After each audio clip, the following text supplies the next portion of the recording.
It is 10 years ago that Scott Weiland passed. Great talent, particularly, I mean, always something on the albums that he was part of, or his albums, his solo albums, always something, quite a lot of things to make you say that's bloody marvellous. But in particular for me, Tiny Music from the Stone Temple Pilots. First Velvet Revolver album, my word.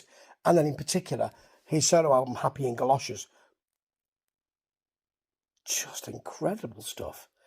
And on this day of remembrance of his death, we have a track which he wrote in 2000 for the birth of his son Noah, who is now in a band and covering his father's music, which is a lovely circular feel, called If I Could Fly. There's no video, and as I say, usually I wouldn't normally do this kind of thing, but it's Scott Weiland, so I will.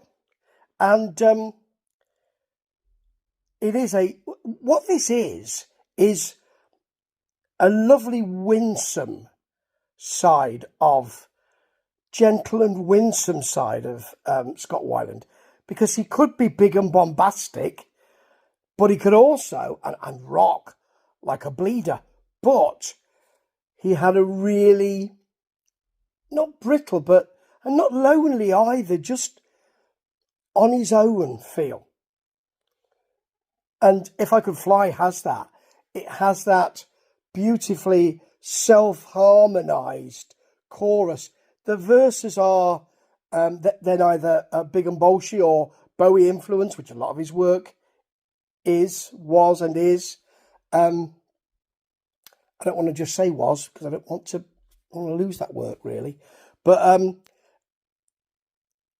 this has a more indie feel to it. The verses are not what I'm interested in. The chorus just absolutely snuggles up to you and says, I need just a little bit of company, and I'm happy to give it. It isn't a song that makes you think, my God, why wasn't that on an album? It isn't a superb piece of work, but it's remembrance that he could be so affecting and effective. And I miss him, and I miss his work. Ta-ta.